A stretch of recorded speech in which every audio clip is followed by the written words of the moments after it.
Good evening, ladies and gentlemen, theys and thems, and welcome back to the Retro Kill Count. Tonight, we'll be looking at the film Maniac from 1934, more famously known as Sex Maniac, which should give you a good idea of what to expect. You see, this is an exploitation movie. If you're familiar with that term, you probably associate that more with 60s or 70s Herschel Gordon Lewis films, or I Spit on Your Grave type deals. But movies like this, Reefer Madness, Sex Madness, Cocaine Fiends, and Africa Speaks brought in dollars by being sensational takes on hot topics, stretching as far back as the silent era, with films about white slavery. And this movie is weird as fuck, too. A real mishmash of different things, from Edgar Allan Poe to Frankenstein to softcore porn. And it's got kills, so let's get to them. Also, I do have to give a content warning for animal abuse and sexual assault. I won't be showing much of it, but there will be mentions of it. So, be warned for this episode, and especially for this movie. The movie begins with a wall of text, and already I have to explain shit. Films like these couldn't just get away with being disgusting and amoral. They had to sell themselves as not only educational, but supporting a conservative moral viewpoint to avoid censorship. So this film frames itself as being about mental illness, and these walls of text are the only real indicator of that. We see a couple of scienticians doing stuff. Dr. Meyerschultz is working on reanimating dead bodies with his assistant Maxwell, who he orders to the morgue to steal a specimen. Maxwell has reservations, but he owes the doctor a life debt for protecting him from the police, or something. We also learn he's a failed actor. Oh, it's down and out. Once a ham, always a ham. Anyways, he relents due to blackmail and goes to the cat-filled morgue, where I guess I'll count these 3 dead bodies since they seem to be fresh, although we only see one for sure. The doctor checks the dead body's pulse, which, after confirming the dead body is indeed dead, he injects some science into it, which reminds me of Reanimator. I wonder if the 1922 book had any influence here. We see a 4th cadaver loaded into this coffin, or is that a casket? And we get this lovely conversation. Between the gangsters and the auto drivers, we don't need another war to carry off the population. You didn't even mention suicides. So yeah, the plan to have Maxwell impersonate the coroner is working, as these guys are fooled by his disguise, and don't question this weird shit. Anyways, the elixir works, so they take the body back to the lab. But that's not enough for the doctor. No, he wants a body with a broken heart. And not metaphorically, not philosophically, not theoretically, literally. So he can replace it with a heart he brought to life with the elixir. Naturally, You will get me such a victim, Maxwell. It will be my supreme accomplishment. he sends out Maxwell again. He solid snakes his way inside the Undertaker's, which is also full of cats. A lot of cats in this movie. I wonder why. So these fighting cats scare him off and he returns empty-handed, which the doctor takes very well. Coward!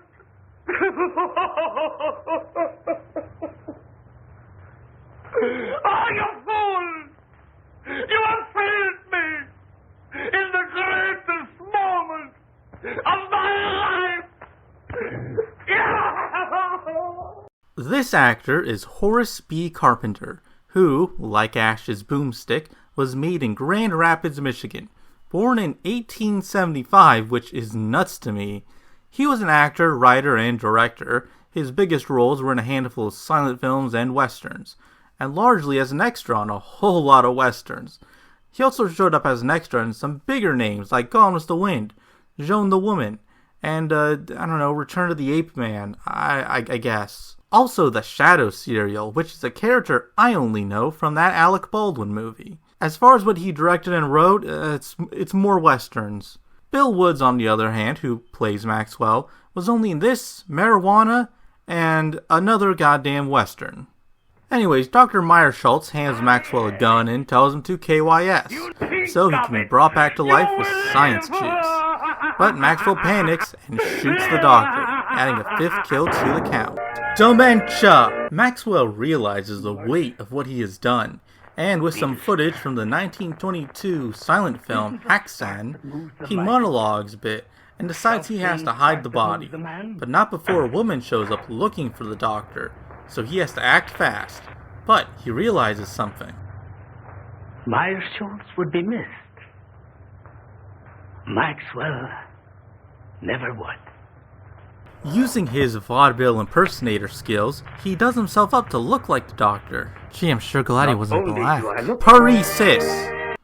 By the way, I'm not sure where to work this in, but somehow when I was writing this, I missed that the film was shot by William C. Thompson, who, you know, just did cinematography on Plan 9 from Outer Space, Glen or Glenda, Bride of the Monster, and many other Ed Wood movies. Just the cream of the crop of trash. But I will highlight Dementia, which might be an art film. I've seen good reviews for it, and I will probably watch it one day because it looks funky. So the first patient to be seen by the slightly more mad than the last doctor is Buckley, whose actor was in a ton of Charlie Chaplin movies. He's suffering from hallucinations and thinks that he's the orangutan killer from Murders in the Rue Morgue. Maxwell naturally has no idea what to do, so he tries to just inject him with some water, but accidentally doses the man up on super adrenaline. This goes well, so he spits out some new metal lyrics.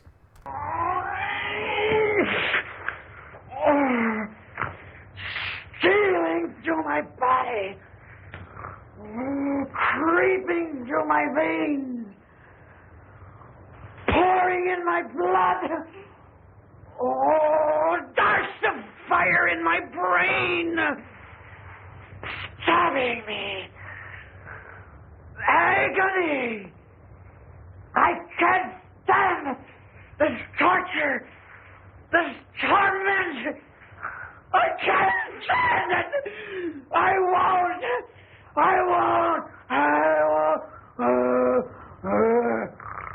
So yeah, he's fucking nuts and attacks some people, and that's when the dead woman from the start decides to get on up and gets grabbed by zombie Buckley, who carries her off into the woods to assault her. Which they do show, but I won't show it because it's a bit much. Watch the movie if you want, but it's pretty graphic for the 30s. The woman, however, finds the doctor's body and blackmails Maxwell, who she still thinks is the doctor. This cat ends up eating the heart, though, so he has no way to revive the doctor. So he takes a page from the Edgar Allan Poe story, The Black Cat, and tries to wall the body inside the chimney, only for that damn cat to show up again.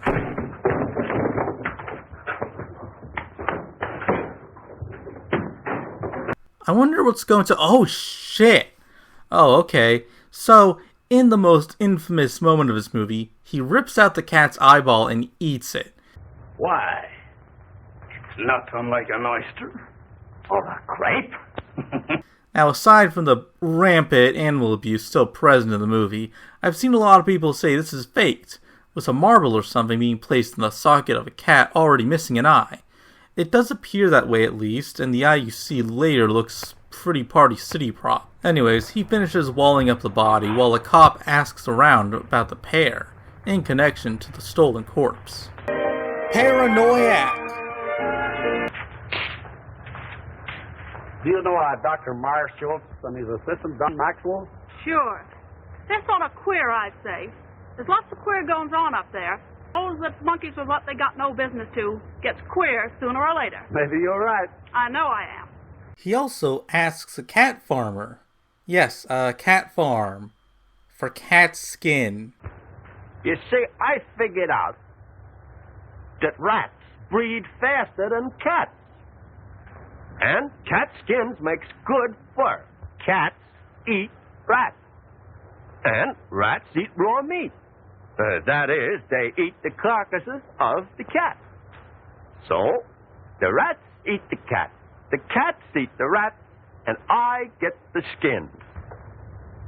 Jesus fucking Christ. This alone should get this film considered on those disturbing film icebergs.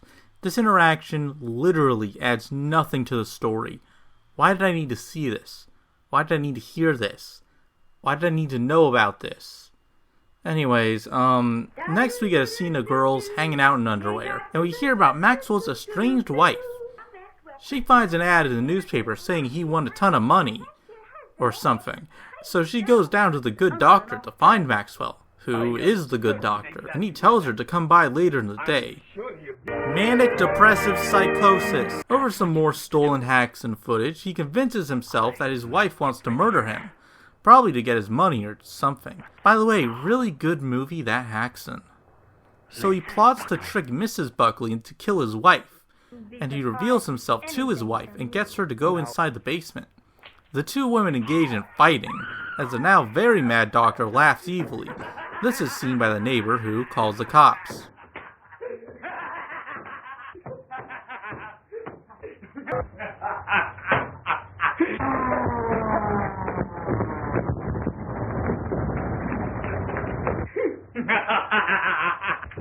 Look in that room, Parker. You come with me, Finney.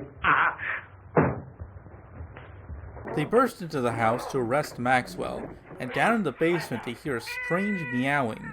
So, after an officer tears down the bricks, the doctor's body is revealed, with the black cat perched on his shoulders. The movie ends with Maxwell behind bars, rambling about something. Alright, so the numbers. The film had a runtime of 50 minutes, meaning we had a kill on average about every 10 minutes. Unless Buckley died, or that reanimated woman died. Whatever happened to them? Coolest kill, I guess, is Meyerschultz, who metaclimactic end and his body reveal is pretty great. Lamest kill goes to, I don't know, one of those random bodies under sheets, since we don't even see them. And that's Sex Maniac, or Regular Maniac if you prefer, which I guess first premiered on September 11th, which is a funny coincidence. I'd say it's earned its place as one of the best worst movies ever, and it is a landmark in sleaze and exploitation. I'll talk more about Dwayne Esper at some other point because there's a lot to talk about. He produced Reefer Madness, for God's sake. But next episode, I'll wash this shitty taste out of my mouth with Gamera.